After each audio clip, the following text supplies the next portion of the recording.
Setelah blastulasi selesai, proses perkembangan embrio dilanjutkan ke tahap berikutnya, yaitu gastrulasi atau proses pembentukan gastrula.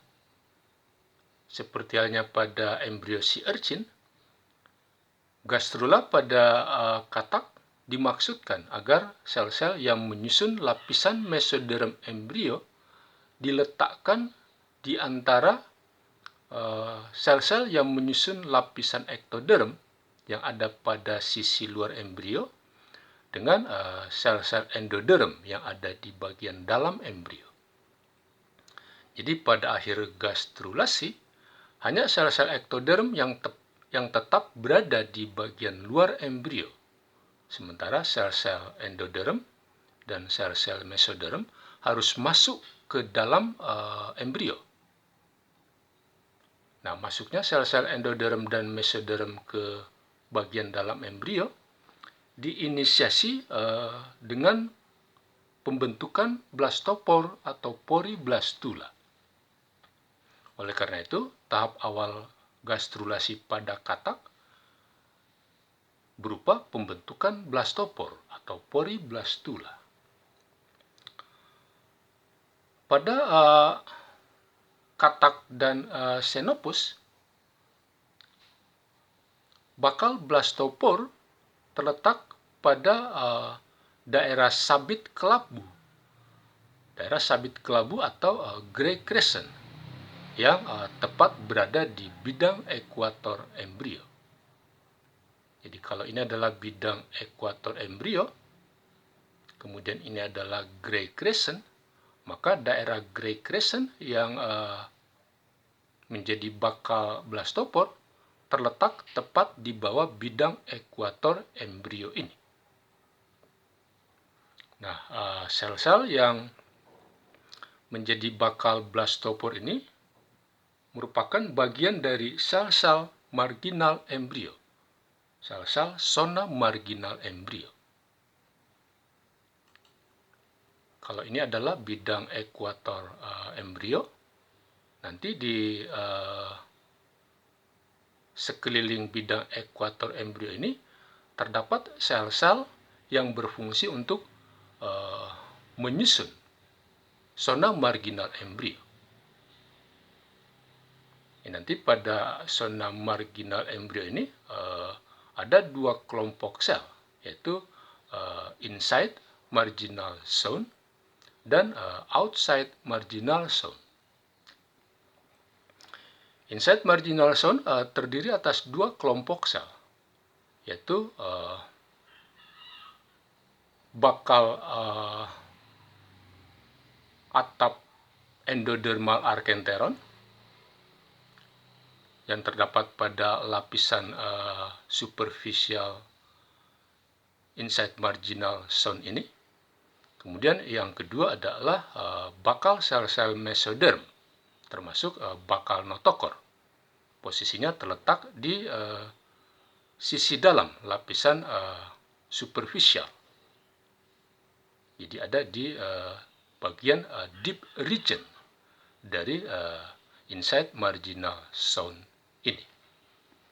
Nanti kemudian di bawah inside marginal zone ditemukan kelompok sel yang disebut dengan outside marginal zone, dibangun oleh sel-sel endoderm marginal endoderm cell. Sel-sel endoderm marginal inilah yang memiliki kemampuan untuk berinvaginasi membentuk poriblastula atau blastopor.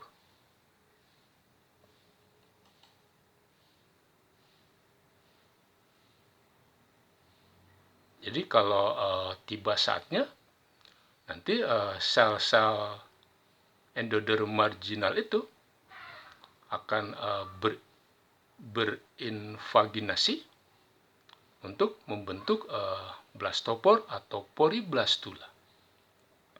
Nah, kemampuan sel-sel endoderm marginal untuk berinvaginasi membentuk poriblastula diperoleh karena mendapatkan induksi dari sel-sel lain yang ada di bawahnya.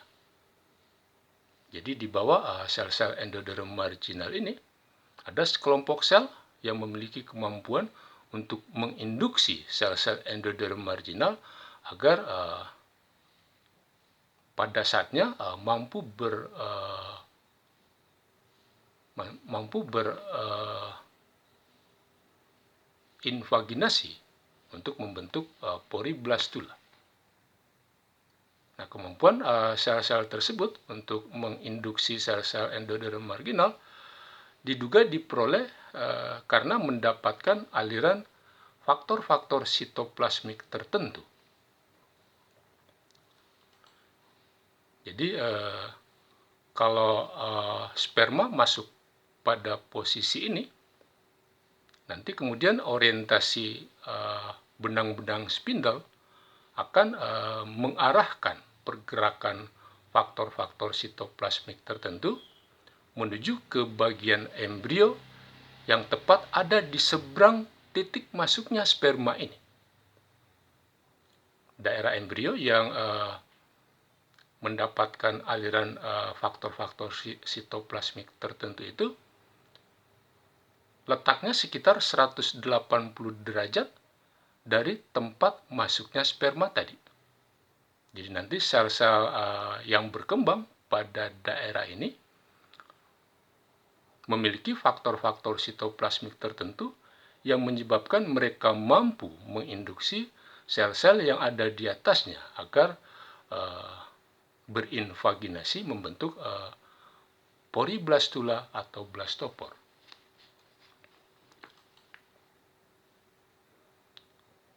Jadi nanti wilayah embrio yang menjadi tempat terbentuknya blastopor akan berkembang menjadi bagian dorsal embrio. Sementara bagian embrio yang menjadi tempat masuknya sperma akan berkembang menjadi bagian ventral embrio.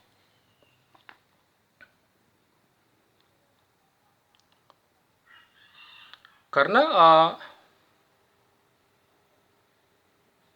blastopor atau poriblastula berkembang pada daerah sabit kelabu atau gray crescent, sementara bagian tempat terbentuknya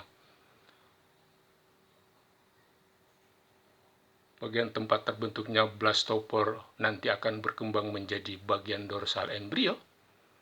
Maka kalau gray crescent atau sabit kelabu ini dihalangi pembentukannya, misalnya dengan jalan mencegah terjadinya rotasi korteks, maka embrio yang tidak memiliki daerah sabit kelabu atau gray crescent ini tidak bisa melanjutkan perkembangannya, karena embrio ini tidak bisa membentuk bagian dorsal embrionya. Nah, embrio yang tidak bisa membentuk bagian dorsalnya tidak bisa melanjutkan perkembangannya. Nanti embrio yang tidak memiliki daerah sabit kelabu ini hanya akan membentuk struktur-struktur ventral saja. Itu yang ditemukan oleh Vincent dan Gerhardt.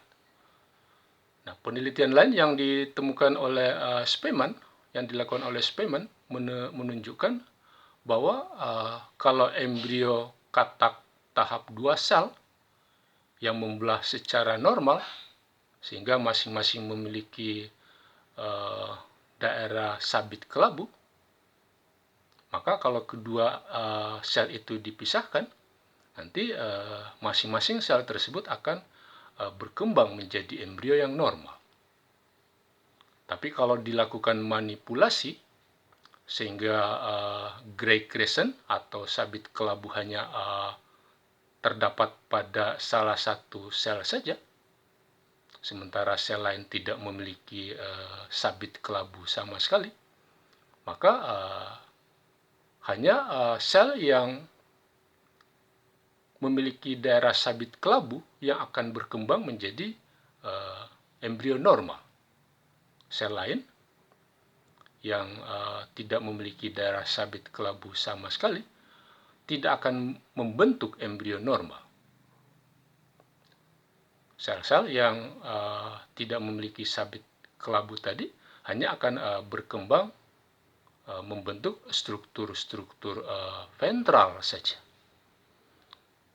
Dari kedua percobaan ini terlihat bahwa daerah sabit kelabu atau Gray crescent diperlukan agar embrio berkembang dengan normal. Proses pembentukan blastopor terjadi melalui proses invaginasi.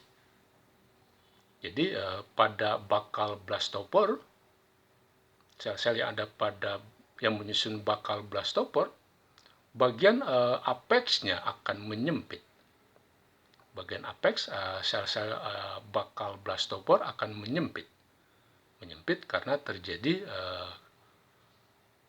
kontriksi adhesion belt yang ada pada bagian apex lapisan sel ini. Sehingga bagian apexnya akan menyempit seperti ini. Nah, kalau bagian tersebut menyempit, maka cairan sel yang terdapat pada bagian apex akan didorong ke bagian basal lapisan sel ini. Sehingga bagian basal lapisan sel ini akan membesar.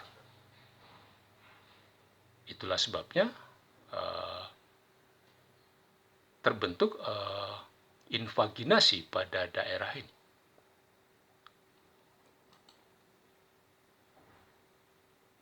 Nah, kalau bagian yang berinvaginasi tadi visualisasikan dengan jalan melakukan sayatan pada daerah tersebut, maka sel-sel yang ada di bagian yang berinvaginasi tersebut akan tampak berbentuk seperti botol. Karena bagian basalnya membesar, sementara bagian pangkalnya atau bagian apexnya mengecil. Oleh karena itu, sel-sel yang ada di posisi ini disebut dengan sel-sel botol. Nah, ketika terjadi invaginasi tadi, maka celah yang terbentuk di posisi ini kemudian disebut sebagai blastopor. Nah, kalau invaginasi ini terus berlanjut, maka akan terbentuk struktur yang menjadi bakal arkenteron. Jadi kalau celah blastopor itu diamati, maka akan tampak seperti ini. Nah, bagian ini yang kemudian disebut dengan bibir dorsal blastoporus. Karena nanti bibir dorsal ini seiring dengan berlanjutnya proses perkembangan embrio, nanti bibir ini akan melebar ke arah lateral hingga ke bagian ventral. Sehingga nanti bukan hanya bibir dorsal yang menjadi tempat lewatnya sel-sel yang akan berinvolusi ke bagian dalam embrio, tapi bibir lateral dan bibir ventral yang sudah terbentuk juga bisa menjadi tempat berinvolusinya sel-sel masuk ke bagian dalam embrio. Jadi ketika blastopor tersebut sudah sempurna terbentuk, maka seluruh bibir blastopor ini bisa menjadi tempat berinvolusinya sel-sel yang akan masuk ke bagian dalam embrio. Oleh karena itu, sel-sel yang pertama yang masuk ke bagian dalam embrio itu hanya bisa masuk melalui bibir dorsal blastoporus, karena pada saat tersebut blastopor masih berbentuk sebagai bibir dorsal saja. Berbentuk sebagai bibir dorsal saja. Jadi sel-sel yang akan berinvolusi hanya bisa masuk melalui bibir dorsal ini. Tapi kalau blastopore ini melebar ke lateral hingga ke ventral, maka bibir lateral dan bibir ventral nanti juga bisa menjadi tempat berinvolusinya sel-sel masuk ke bagian dalam embrio. Jadi sel-sel yang masuk belakangan itu bisa melalui bibir dorsal, bibir lateral maupun bibir ventral blastopore. Nah, invaginasi mengawali terbentuknya arkenteron. Pada embrio katak, invaginasi itu terjadi pada bidang ekuator embrio. Jadi pada bidang ekuator embrio akan terbentuk invaginasi. Invaginasi ini yang kemudian menjadi blastopore. Nanti kalau invaginasi terus berlanjut, maka di sini akan terbentuk struktur yang disebut dengan arkenteron. Pada katak, invaginasi itu terjadi pada bagian ekuator embrio. Sementara pada embrio sea urchin, pembentukan arkenteron itu terjadi karena invaginasi pada bagian vegetal embrio, bukan pada bagian ekuator, tapi pada bagian vegetal embrio. Jadi kalau bagian vegetal embrio berinvaginasi, nanti invaginasi yang terjadi di situ akan menyebabkan terbentuknya arkenteron.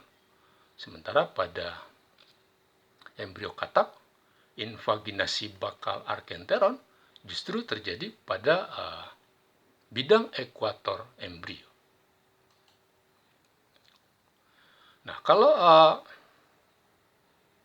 blastopore sudah terbentuk, pori blastulanya sudah terbentuk, nanti kemudian sel-sel yang ada pada zona marginal embrio akan mulai berinvolusi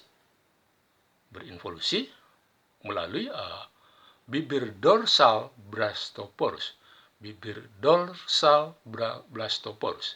karena pada saat tersebut blastoporus hanya berbentuk sebagai bibir dorsal saja. Bibir lateral dan bibir ventralnya belum terbentuk. Jadi sel-sel pertama yang masuk, yang berinvolusi ke bagian dalam embrio, berinvolusinya melalui bibir dorsal blastoporus.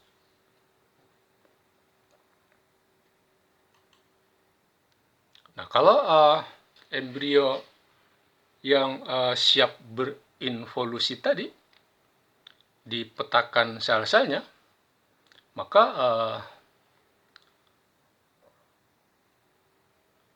inside marginal zone yang menjadi bagian embrio yang akan berinvolusi ke bagian dalam embrio tersusun atas dua kelompok sel, yaitu sel-sel mesoderm chorda yang nanti akan membentuk notochorda. Kemudian di dekatnya ada sel-sel mesoderm kepala, tepatnya bakal mesoderm kepala. Nanti mesoderm kepala ini kalau tiba saatnya akan berdiferensiasi membentuk otot pada wajah dan kepala. Nanti di sisi dalam sel-sel mesoderm kepala ini terdapat sel-sel yang disebut dengan sel-sel endoderm pharynx. Sel-sel endoderm pharynx ini merupakan bakal dari sisi dalam pharynx. Nah, kalau inside marginal zone ini ditelisik lebih jauh, maka sesungguhnya inside marginal zone ini merupakan sel-sel yang menyusun diri menjadi beberapa lapisan. Jadi ada beberapa lapisan sel yang menyusun inside marginal zone ini. sebelum inside marginal zone ini berinvolusi melalui bibir dorsal blastoporus, nanti sel-sel yang menyusun inside marginal zone ini akan berinterkalasi. Jadi nanti sebagian lapisan sel akan bergabung dengan lapisan sel yang ada di dekatnya. Sehingga jumlah lapisan sel yang menyusun inside marginal zone ini berkurang. Sehingga inside marginal zone ini melebar karena jumlah lapisannya berkurang. Nah, setelah terjadi interkalasi, nanti kemudian sel-sel inside marginal zone ini akan berinvolusi masuk ke bagian dalam embrio. Jadi kalau mau diurutkan, maka kelompok sel yang berinvolusi melalui bibir dorsal blastoporus dimulai oleh sel-sel endoderm pharynx yang menjadi bakal bagian dalam pharynx, dinding dalam pharynx. Jadi posisi endoderm pharynx ada di tempat ini. Jadi nanti kalau sudah terbentuk sel-sel botol, kemudian sel-sel botol berinvaginasi, nanti akibat terjadinya invaginasi oleh sel-sel botol pada posisi ini menyebabkan sel-sel endoderm pharynx yang tadinya berada di tempat ini akan terdesak ke sisi dalam ektoderm embrio. Sehingga pada saat tersebut endoderm pharynx yang tadinya berada di posisi ini akan bergeser ke sisi dalam ektoderm embrio. Nah, sel berikutnya yang masuk ke bagian dalam embrio dengan cara involusi adalah keping prekorda yang merupakan bakal mesoderm kepala. Jadi kalau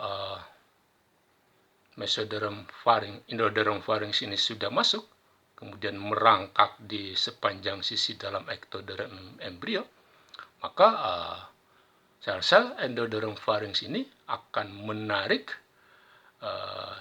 sel-sel mesoderm kepala yang ada di belakangnya. Sehingga sel-sel mesoderm kepala akan ikut ketarik masuk mengikuti sel-sel endoderm pharynx yang ada di depannya. Nah, setelah itu sel-sel korda mesoderm akan ikut masuk ke bagian dalam embrio mengikuti sel-sel mesoderm kepala yang ada di belakangnya. Jadi nanti kalau kemudian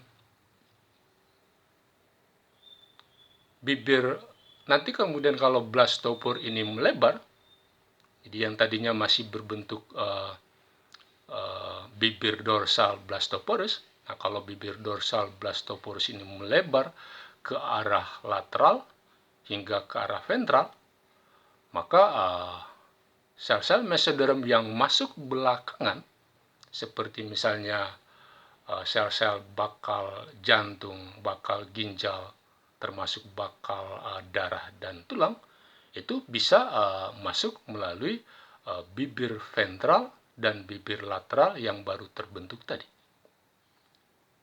Sementara sel-sel yang pertama masuk, kelompok sel yang pertama masuk, itu masuknya hanya melalui bibir dorsal blastoporus saja. Karena pada saat tersebut blastoporus masih berbentuk sebagai bibir dorsal. Bibir lateral dan bibir ventral belum terbentuk sama sekali. Nah, ketika blastopore sudah terbentuk sempurna, maka seluruh bagian bibir blastopore ini akan menjadi tempat berinvolusinya sel-sel yang akan masuk ke bagian dalam embrio ini.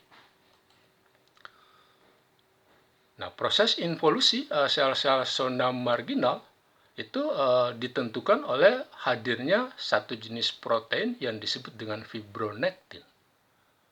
Protein fibronektin ini disekresikan oleh sel-sel ektoderm. Nanti fibronektin itu diletakkan pada sisi dalam lapisan ektoderm embrio.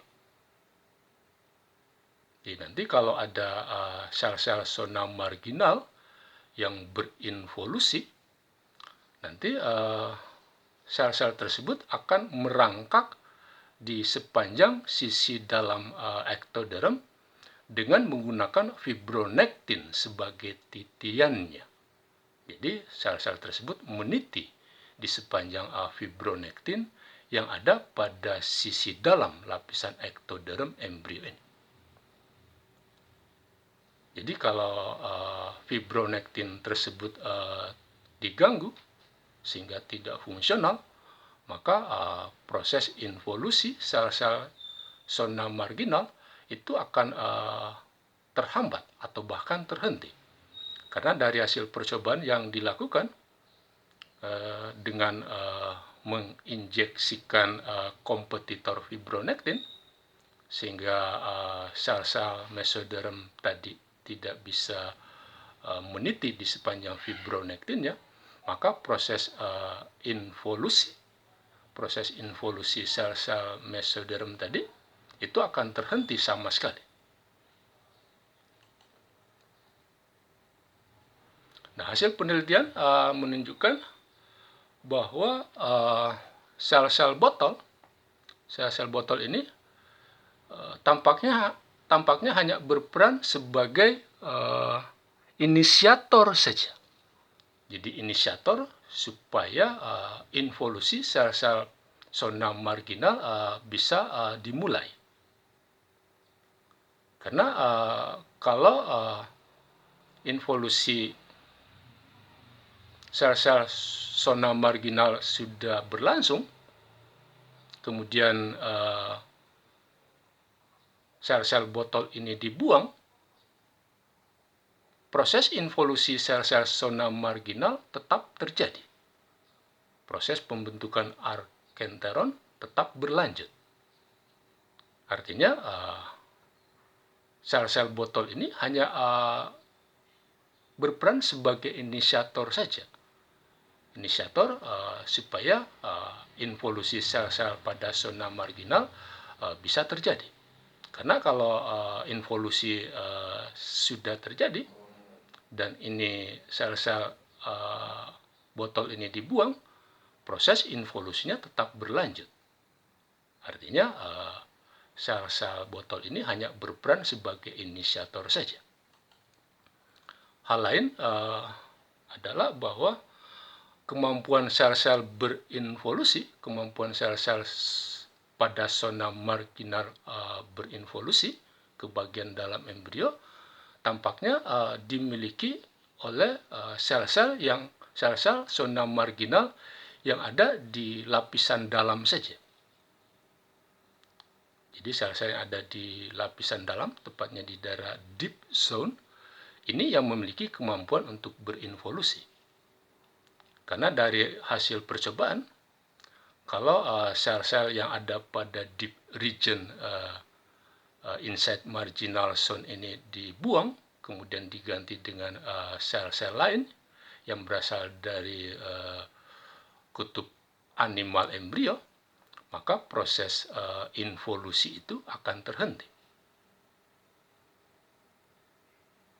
Jadi dari percobaan ini disimpulkan bahwa yang mampu melakukan involusi adalah sel-sel yang ada di daerah deep region zona marginal embrio, bukan yang ada pada sel-sel di bagian superficial inside marginal zone ini. Jadi masuknya sel-sel zona marginal yang ada di bagian superficial ini karena sel-sel ini melekat erat dengan sel-sel yang menyusun deep region. Jadi kalau sel-sel yang ada pada deep region ini berinvolusi, maka sel-sel pada lapisan superficial ini akan ikut tertarik, akan ikut ketarik masuk ke bagian dalam embrio. Jadi sel-sel pada lapisan superficial ini tampaknya tidak memiliki kemampuan berinvolusi. Jadi dia bisa berinvolusi ke bagian dalam embrio karena sel-sel ini melekat erat dengan sel-sel yang ada pada daerah deep region inside marginal zone. Jadi kalau sel-sel pada daerah deep region ini berinvolusi, maka sel-sel yang superficial yang melekat dengannya akan ikut berinvolusi.